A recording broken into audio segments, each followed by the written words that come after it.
Hey, this is Jonathan Smith, president of New York Metro Area Postal Union, and I'm coming to you today because I am absolutely and totally disgusted at management. And they like to talk the talk, but they don't walk the walk. Let me set the scene for you. You remember when everybody was talking about, because of the postal workers' dedication during the last election, that we saved democracy? Yeah, that was us. Remember doing Sandy, they talked about how we were heroes, and doing Anthrax, we were heroes, and we didn't let nothing stop us from getting the mail out. Yeah, that was us. And remember that we lost, just in the jurisdiction that I represent, more than 20 employees, and that wasn't only bargaining unit employee, that was EAS employees. Yeah, that was us. And remember at one time they were talking about hazard pay, how we deserved hazard pay, and when people were stuck in their homes, the mail still got through and we still delivered? That was us. Now you fast forward the clock, and management, the employees is our number one concern. Safety comes first. You know, the stuff that they like to preach. But they are good at talking the talk until it's time to walk the walk. This same management team absolutely refuses to give the unions a COVID report. You know, the COVID report that we were getting all through the pandemic? Not giving us any names, but telling us that it's a person infected in your station, or they had symptoms in your station, and the contractation in your station, and the safety talks in your stations, and the COVID cleaning in your stations. When is the last time you've seen that? Because the union has been going after management, trying to get that same report, that same information. It's nothing top secret that we've been getting, but they discontinue giving us the report, and their excuse is they don't think it's needed anymore. With this new variant, the BA.5 variant that's out, every day I'm hearing about people. We got a whole station, I think Throgsnet Station, where we got about 5 clerks out in that station. But they don't want to give the COVID report because the nonsense about safety, the nonsense about the employees are our first concern. You know, the liberal leave, they couldn't wait to get rid of that because they want to come and they want to give discipline because they're more concerned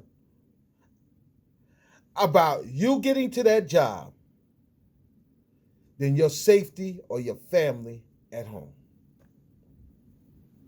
Because the only reason that they do not want to give that COVID report is because they don't want the employees to have the ability to file workman compensation claims. This is the truth that nobody want to talk about. They want to make all these excuses, and this is the stuff that real leaders will talk about. Let's not walk around the elephant in the room. Too many people were filing workman compensation claims, and they were getting paid because they were able to relate their contracting the disease to possibly being infected by somebody at work. And the Postal Service took the position, we cannot give the union that information. We cannot give the members that information because they put money before people. They put money before your lives. Even though we lost more than 20 employees within my jurisdiction alone. And even though throughout the whole country, we've lost, from my last estimate, more than 150 lives, postal workers that died from the COVID virus, yet they want to act like this thing is over. But just when I think that the Postal Service can't get any more insulting, they sure made a liar out of me. Because in local negotiations, we go in there and we bargain over things that are done locally. And the number one item in local negotiations is wash up. And I'm talking specifically about the New York 1 District. The New York 1 District is so disrespectful and so insulting, and they care less about the workers that work for them and with them that they would attempt to take your wash up 12 minutes before lunch, 15 minutes before you go home, to 3 minutes before lunch, 3 minutes before you go home. So basically, by the time you get to the bathroom, your wash up is over. That's how, and they would do this in the middle of a pandemic. They would do this after all your dedication. They would do this after all your sacrifice. And then they will look you in the face and tell you how much they care about you. Not one bonus did they offer, not to the bargaining unit. No talk from the Postal Service about supporting hazard pay for the dedication of the postal workers, but they would sure go after your wash up because they have no dignity or respect for us. And they wonder why I'm always preaching. How can you negotiate with people that don't have common sense and common decency? Because they don't. And as long as I'm the president of this local, in fact, let me be honest, as long as I'm breathing, because I don't even have to be the president, I am going to tell the truth and I'm going to talk about them like a dog. And they want me to speak nice, then they need to learn how to be nice.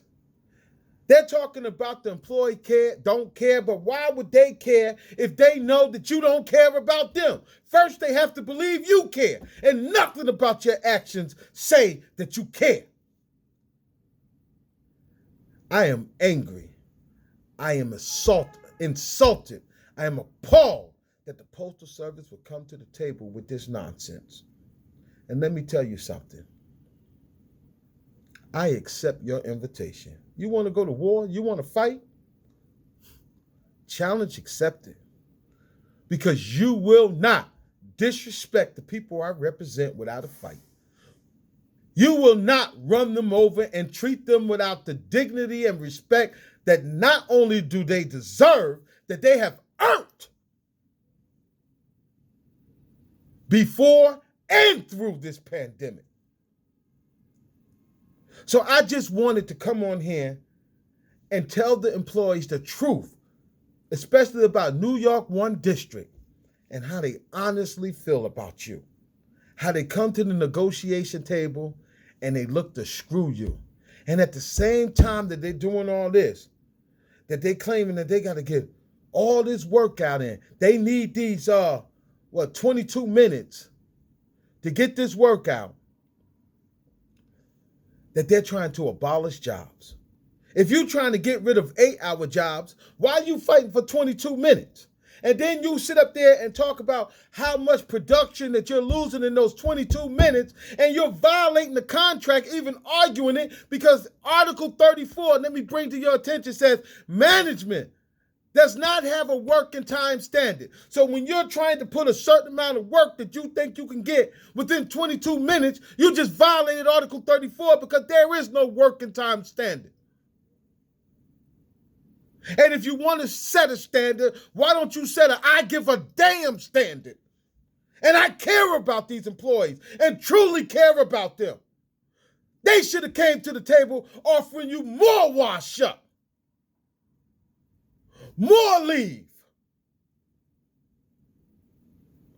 for the dedication that you show. And then what gets me pissed off is these same managers that are offering this disgraceful 6 minutes of wash-up time with the same ones sitting their ass at home when we was out here in these stations every single day. They was working from home. In fact, many of them are still working from home 2-3 days a week. Management is trying to hold up arbitrations. We got people out on removal, and the reason that they're not back to work is not because the union is not prepared to go forward. Management has said, we don't have any advocates that are trained and skilled enough to argue the cases. Are you kidding me? Are we supposed to keep employees in the street? Why don't you have enough people to argue these cases? There's no problem with them getting to work. There's no problem with COVID. You said everything was all right. Where you at? You are so full. Lord, give me strength. I'm sorry, Lord, you're going to have to forgive me for this. Shit. They are so full of shit. And I'm sorry. Sometimes you got to call it just like it is, and God knows my heart. But I got to tell the truth and shame the devil. Management should be ashamed of themselves for even coming to the bargaining table with this level of disrespect. But I promise you, be prepared to fight, because the union would not back up. We will not back down. We will not give up. I'll see you on the battlefield. Jonathan Smith, New York Metro.